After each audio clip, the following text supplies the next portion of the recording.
حضرت نظام الدین اولیاء اکثر ایک جملہ کہا کرتے تھے کہ ہم سے تو دھوبی کا بیٹا ہی خوش نصیب نکلا، ہم سے تو اتنا بھی نہ ہو سکا، پھر غش کھا جاتے۔ ایک دن ان کے مریدوں نے پوچھ لیا کہ حضرت یہ دھوبی کے بیٹے والا کیا ماجرا ہے؟ آپ نے فرمایا، ایک دھوبی کے پاس محل سے کپڑے دھلنے آیا کرتے تھے اور وہ میاں بیوی کپڑے دھو کر پریس کر کے واپس محل پہنچا دیا کرتے تھے۔ ان کا ایک بیٹا بھی تھا جو جوان ہوا تو کپڑے دھونے میں والدین کا ہاتھ بٹانے لگا۔ کپڑوں میں شہزادی کے کپڑے بھی تھے جن کو دھوتے دھوتے وہ شہزادی کے نادیدہ عشق میں مبتلا ہو گیا۔ محبت کے اس جذبے کے جاگ جانے کے بعد اس کے اطوار تبدیل ہو گئے۔ وہ شہزادی کے کپڑے الگ کرتا، انہیں خوب اچھی طرح دھوتا، انہیں استری کرنے کے بعد ایک خاص نرالے انداز میں طے کر کے رکھتا۔ سلسلہ چلتا رہا۔ آخر والدہ نے اس تبدیلی کو نوٹ کیا اور دھوبی کے کان میں خسر پسر کی کہ یہ تو لگتا ہے سارے خاندان کو مروائے گا، یہ تو شہزادی کی عشق میں مبتلا ہو گیا ہے۔ والد نے بیٹے کے کپڑے دھونے پر پابندی لگا دی۔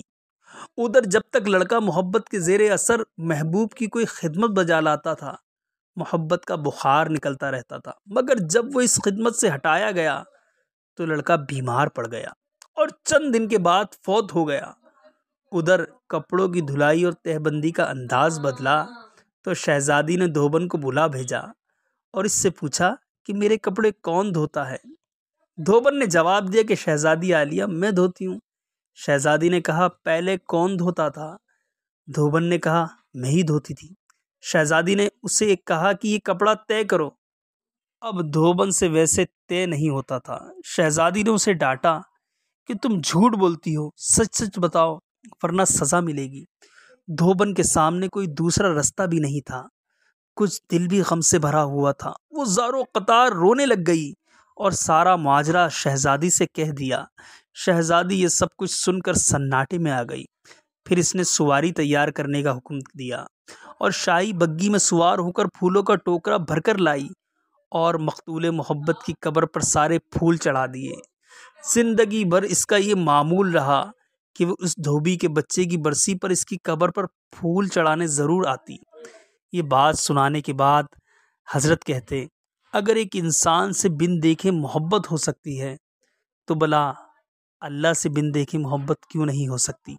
ایک انسان سے محبت اگر انسان کی مزاج میں تبدیلی لا سکتی ہے اور وہ اپنی پوری صلاحیت اور محبت اس کے کپڑے دھونے میں بروئے کار لا سکتا ہے، تو کیا ہم اللہ عز و جل سے اپنی محبت کو اس کی نماز پڑھنے میں اسی طرح دل و جان سے نہیں استعمال کر سکتے؟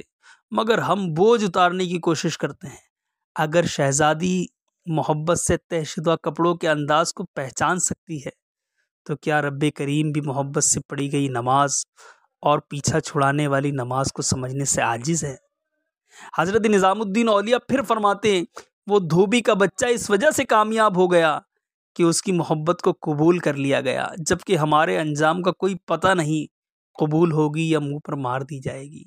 اللہ جس طرح ایمان اور نماز روزے کا مطالبہ کرتا ہے، اسی طرح محبت کا تقاضا بھی کرتا ہے۔ یہ کوئی مستحب نہیں، فرض ہے، مگر ہم غافل ہیں۔ پھر فرماتے، اللہ کی قسم اگر یہ نمازیں نہ ہوتی تو اللہ سے محبت کرنے والوں کے دل اسی طرح پھٹ جاتے جس طرح دھوبی کے بچے کا دل پھٹ گیا۔ یہ ساری رات کی نماز ایسے ہی نہیں پڑھی جاتی، کوئی جذبہ کھڑا رکھتا ہے۔ اللہ عمل کی توفیق عطا فرمائے۔